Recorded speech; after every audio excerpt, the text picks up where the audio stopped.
So tell me a little bit about some of the things you do in your residential interiors. What do you think some of the challenges are that you had to deal with some of your clients? You talked about them being picky, which we all know about Right. that. The residential thing is kind of more interesting because I'm a little bit obsessed with it, and very obsessive to say the least. But with each residential client, I kind of try to figure out their personality. Then I want to take and incorporate some sort of period style, or I'm not a period redo, but in some sort of design style that they can identify with, that'll kind of shape their image. Okay, let's talk a little bit about some of the challenges you've had maybe in your business over the years and some things that you wish you'd known before you started your own business. Well, that's easy. I think the biggest turning point in business for me was actually networking with other designers, because you actually understand that it's not necessarily you. It's the clients and their wants and their requests and the people that you're working with, their issues, the subcontractors, and etc. A lot of times, no matter how perfect the job is planned, drawn out, or etc., problems are going to happen, and you need to understand how to deal with those problems. So networking with other designers, I learned that those problems are common.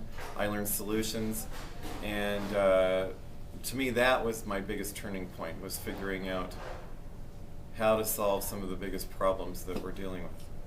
Well, and that's one of the points we made in the summit last week. We actually talked about this in my wrap-up, that's one of the things I've valued a lot, is our friendship and our group of friends that we get together occasionally and have drinks and have dinner and talk about some of the issues that we have. And I think it's great. And for those people that don't have that group, go find a group, make a group. And maybe There's nothing wrong with it. No, in fact, It'll give you more strength. Right.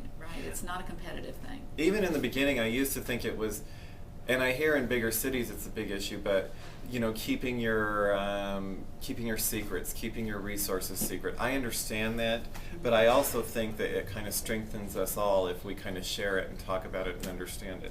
Well, I think we also want to support those people that support us, and if we can help them grow their businesses, that's a good thing. So instead of hoarding information, we share the information and we all benefit from that. So I think that's a really positive thing. Who are some of the biggest influences on you in design? Do you mean specific names or? Specific names, some of the designers that you think are just amazing, or maybe some specific influences or things that you have thought about over the years that really have impacted you in your design style. Well, that's actually very easy. I always have a historical idol. And suddenly, after I've learned all I've learned about that historical idol, you automatically move on to the next one, or even learning about that one inspires you to the next one. But currently, people that I'm kind of inspired by was John Dickinson. He worked in the 70s and 80s in San Francisco, and his interiors are real abstract. They're a little bit macabre in a way. Francis Elkins is someone I'm interested in right now. Billy Haynes, someone I'm still interested in right now. Those are all historical. Contemporary people, Peter Moreno's great. Sills and Hunniford are great. Who else is great? Well, everybody's great. It's just a matter of who's interesting me at the moment. So in those particular cases, the people you mentioned, what about their style is so compelling and interesting to you? Oh, that's easy. For the contemporary people, like Peter Moreno, for example, uses a lot of high-tech, innovative materials on the commercial side, so that's obviously very interesting to me. On the residential side, he uses lots of big, luxurious, historical pieces, antiques, all the way from 18th century all the way up to the 20th century. That is very interesting, mixing all of those together.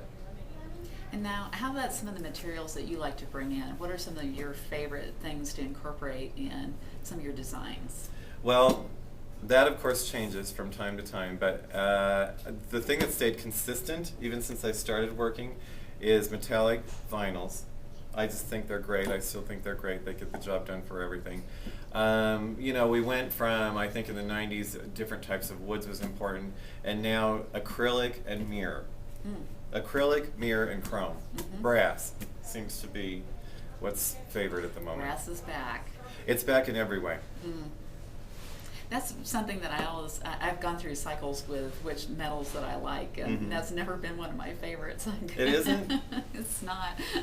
It's not mine either, but what's interesting is now it finally looks kind of edgy or interesting again. Interesting. Well, how do you make that work? Well, that's the problem is I think, polished brass is tough because it's bright gold. So I think that stands alone. Kind of like chrome stands alone. Polished nickel stands alone. But things that are, if you're going to use brass, antique brass kind of mixes a little bit better with other elements. So Okay. mute the tone. Okay, great. All right, and you like the mirrors right now. So tell me. I love mirrors. I can't get over it. They work for everything. Traditional, modern. They solve problems. It's very affordable. I love the mirrors. I have to say that's one of my favorite design elements too. I have actually a few in my house that they're just different styles. So that's one of the nice things. You can bring in that historical element, or at least the look. You can get some reproduction work and bring that into your project as well. I think it's interesting though. Mirror, even now, when you suggest it to a client, it seems wild to them. It does? Big mirror or mirrored wall or mirrored furniture, it still seems wild. It just doesn't seem, to me it seems kind of mainstream and a staple and basic and it will work anywhere, but to clients it's always a big sale talking them into mirror. Interesting. Well, I never run into that, but I don't always push a mirror on people. Gail, you need to push my mirror. I guess I will. Okay, well, great. Tell me a little bit about some of the things that you have found as you've grown your business and you've had staff. Let's talk about some of those that's issues. big. So tell me some of the challenges you've experienced. Over the last couple of years, I went from interns to one assistant, now to several assistants. And it's very interesting to me to realize that when you have so many assistants, you're no longer the designer. You're more of a supervisor, which I don't know why this was such a surprise to me, but it really was when it actually started happening because you no longer can you kind of have to come up with ideas, dictate it to them, let them expedite the work, and then supervise the work, and you have to encourage them so that they feel like they're part of the work and not actually, your right-hand man. They are. Exactly. So, but the problem with that is you have to have that control because you're releasing drawings and et cetera out of your office. So, I still feel like I sit and supervise the office to make sure everything's going as planned, which I guess is my job now. It is. It is, and it's, the design part or the design thought process or all that fun stuff that we all think about. Actually, that feels like it takes the weekend in the back burner where you actually have quiet time to do it, and then you come into the office on Monday and you have all these new ideas and you expedite it to the staff to expedite it on paper. That is one of the challenges, and I know when I got my firm up to the point where I had 7 employees, it was really big. That's a lot of people to manage because you are managing all 7 of those people. And I agree, you become more of a manager. So I think that's something that we talked about in the summit is what kind of business do you really want to have? Do you want to be in control of a job, or do you want to actually manage a business? And that you've experienced that as well. I think that's one of the biggest challenges is to say, is this what I want? Right. Did I sign up for being a Right. manager, an interior design business manager? But the problem with that is you have to look at it long term, I believe, is you have to become a manager and you have to set your business up to get a little bit larger of a staff so that long term you're not doing all the work. It's not all pointing back to you to get everything done. It's pointing back to the group to get it done. So you can have a vacation. Right, because physically it wears you down. It And you does. can't, because literally you think everything in that entire house, down from the candlesticks to the plumbing, the drywall, the construction, it's all on you. So it's important to have a team that it's on the team and not just you. What are some of the things that you've learned about managing your staff? What are some of the things that have helped you get them into the focus on your projects and do a really good job for you? 2 things I think made the biggest difference. Having them at the meetings, once we bring our ideas or our finished work to the project, having them at the meeting so they can see the client reaction, the contractor reaction, the deadlines, the urgency. To me, that was the biggest thing because we're all on the same page of figuring out how to get it done within that deadline.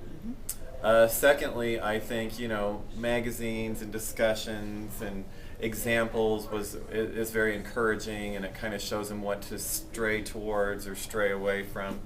That helps too. Great.